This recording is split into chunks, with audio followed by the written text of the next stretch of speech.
Dejar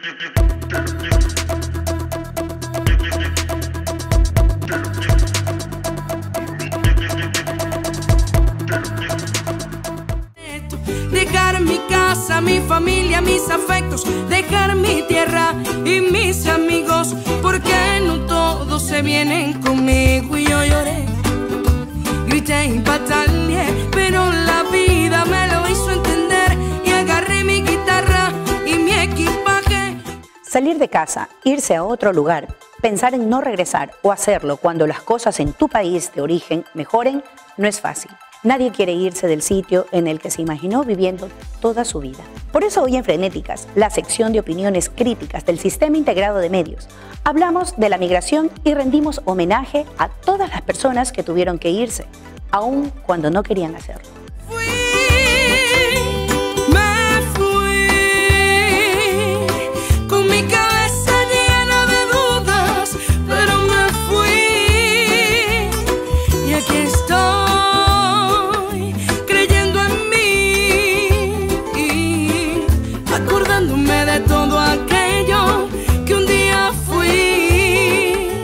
De acuerdo con la Agencia de la ONU para los Refugiados, existen más de 6 millones de personas de Venezuela en todo el mundo, según cifras gubernamentales. La Organización Internacional para la Migración, OIM, a través de su último estudio de monitoreo de flujo de la matriz de seguimiento del desplazamiento, señala que en Ecuador residen 431.000 venezolanos y venezolanas. Casi me matan.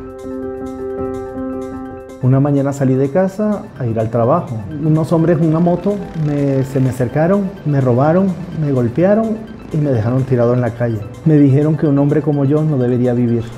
Se aplicaron 5.033 encuestas a personas en situación de movilidad humana y se levantó información sobre condiciones en el acceso a derechos básicos y servicios públicos. Además de la ruta migratoria que siguen, pues la mayoría de las personas que vienen de Venezuela recorren Colombia en bus nacional e internacional. Un 18% lo hace a pie, por lo que enfrentan muchas dificultades. Hablamos con Rocío Guamancóndor, abogada especialista en derechos humanos y migración, quien nos explica por qué debemos hablar de personas en situación de movilidad humana y no de extranjeros.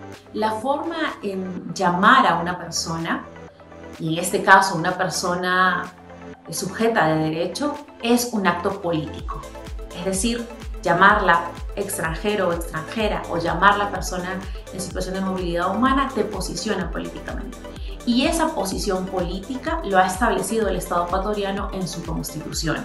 En la Constitución del 2008, en donde se señala que el Estado propugna el principio de ciudadanía universal y libre movilidad a todos los habitantes del planeta y el fin progresivo de la condición de extranjero. Así textualmente está en la Constitución y eso tiene unas implicancias jurídicas súper interesantes. ¿En qué sentido? Y para esto quizás sea importante ir a la definición, o a ambas definiciones. Primero, ¿quién es una persona extranjera? A lo largo de la historia se ha determinado que una persona extranjera es una persona que nació en otro territorio.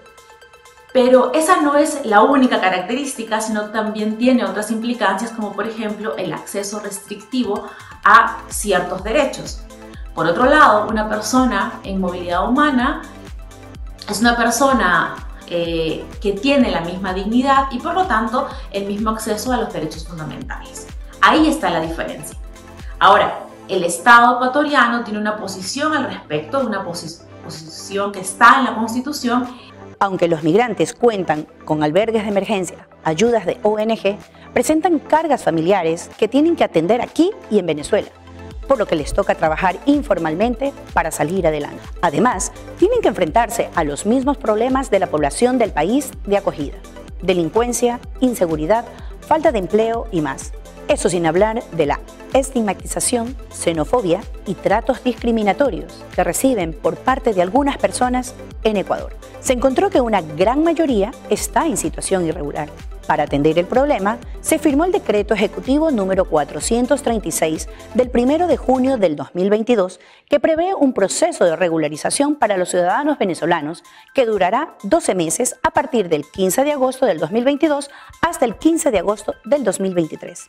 Se inicia con el registro ante el Ministerio de Interior y continúa la solicitud, emisión de visado, orden de cedulación ante el Ministerio de Relaciones Exteriores y Movilidad Humana. El proceso finaliza con la fase de identificación a través de la emisión de la cédula de identidad ante la Dirección General de Registro Civil, Identificación y Cedulación.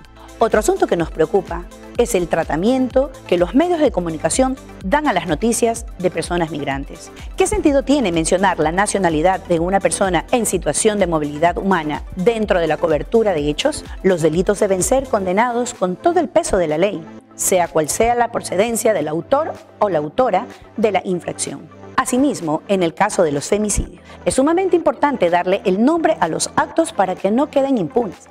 Más resaltar la nacionalidad de la víctima es amarillismo y espectacularización de la noticia. Si lo necesitan, desde Frenéticas les enviamos el manual de cobertura mediática para la migración de la OIM. Por si se nos olvida, migrar es un derecho.